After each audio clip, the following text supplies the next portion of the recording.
Assalamualaikum warahmatullahi wabarakatuh. Saya Anatri Agusti dari 11 OTKP 1 ingin menjelaskan PowerPoint tentang iman kepada kitab Allah. Pelajaran agama Islam dengan bimbingan Bu Winda Safitri. Iman kepada kitab Allah. Pengertian rukun iman sendiri artinya secara bahasa mempercayai, sedangkan secara istilah bermaksud mengakui secara lisan, membenarkan dengan hati, dan mengamalkan dengan perbuatan. Rukun iman ada 6, yaitu sebagai berikut. Yang pertama, iman kepada Allah. Yang kedua, iman kepada malaikat. Yang ketiga, iman kepada kitab. Yang keempat, iman kepada Rasul. Yang kelima, iman kepada hari akhir. Dan yang keenam, iman kepada qada dan qadar. Kita akan bahas mengenai iman yang ketiga, yaitu iman kepada kitab Allah. Pengertian iman kepada kitab-kitab Allah adalah mempercayai dan meyakini sepenuh hati bahwa Allah Subhanahu wa Ta'ala telah menurunkan kitab-kitabnya kepada para nabi atau rasul yang berisi wahyu Allah untuk disampaikan kepada seluruh umat manusia yang berada di bumi ini. Ada 3 tingkatan dalam beriman kepada kitab Allah, yaitu yang pertama qatmil, yang artinya membaca saja. Yang kedua tartil, membaca dan memahami. Yang ketiga hafiz, membaca, memahami, mengamalkan dan menghafalkan.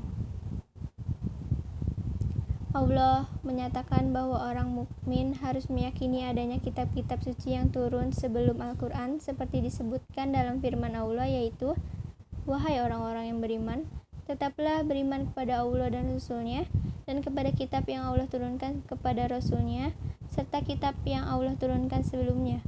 Quran Surat An-Nisa ayat 136.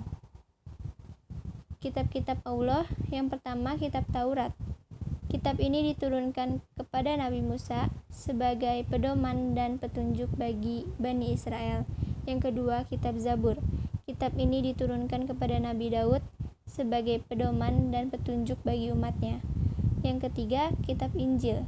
Kitab ini diturunkan kepada Nabi Isa sebagai petunjuk dan tuntunan bagi Bani Israel.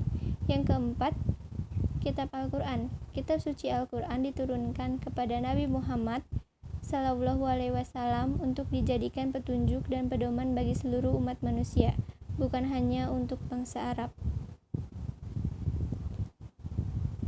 Fungsi dari beriman kepada kitab Allah yaitu untuk meningkatkan kualitas kehidupan pribadi. Yang kedua, untuk membangun kehidupan bermasyarakat. Yang ketiga, untuk menjalin kerukunan dalam hidup berbangsa dan bernegara. Terima kasih. Itu saja, kurang lebihnya mohon maaf. Wassalamualaikum warahmatullahi wabarakatuh.